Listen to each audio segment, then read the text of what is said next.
The CEO tasted the noodles made by the maid, and immediately felt something was different. The noodles didn't have the fragrance of scallions. Although he doesn't eat scallions, he likes their flavor. His noodles used to have that scent every day. So he asked the maid to remake a bowl without scallions but still with the flavor of scallions. The maid thought the CEO was deliberately making trouble because he had separated from his wife. His sister saw this and said only his wife could tolerate his weird habits. It turns out that every time his wife made noodles, she would pick out the scallions, just to suit the CEO's taste. Even his sister envied her, shaking her head. But the CEO didn't appreciate it at all. Yesterday, he brought his first love, who had just returned to the country, home. His wife came home and felt very uncomfortable seeing this, but the CEO didn't care at all. He even asked his wife to bring the newly bought cake for his first love to eat, because his first love was hungry. The mother-in-law also encouraged the CEO to divorce his wife and marry his first love instead, saying his wife was just a substitute for his first love. Upon hearing this, the wife was heartbroken, so she immediately agreed to the divorce. The CEO thought his wife wouldn't dare to divorce. He asked her to get the divorce agreement that he had already prepared, saying that once she signed it,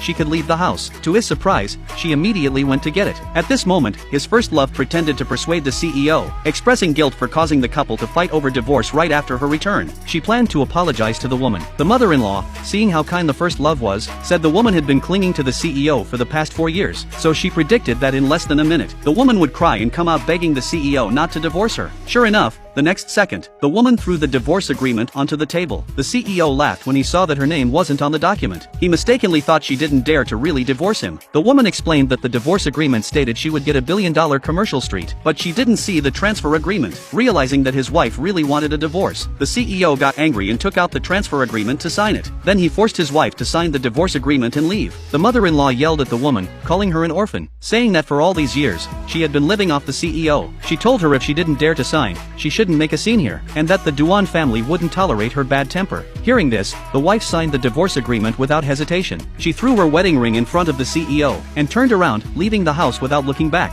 The next morning, the CEO found that he couldn't even tie his own tie. At that moment, his sister came over and mocked him, saying that without his wife, not only was he sleepless, but he couldn't even dress himself. The CEO thought that his wife had called his sister last night, and asked her to come today to plead for him. But his sister replied that the one who should be pleading was the CEO. Although the CEO didn't admit to regretting the divorce, when he ate noodles, he realized they didn't have the flavor of scallions. He remembered how his wife used to pick out the scallions, leaving only the flavor for him. His sister mocked him, saying that now he realized how good his wife was. But the CEO showed disdain and claimed that if the woman hadn't looked like his first love, he would never have given her a second glance 4 years ago. His sister, hearing this, thought he was just a scumbag. Suddenly, the woman called. The CEO mistakenly thought the woman was calling to beg him to reconcile, but the woman had resigned from her position as the company's chief designer. The HR director asked if they should accept her resignation, adding that the company would fall apart without the woman. The CEO arrogantly allowed her to leave the company.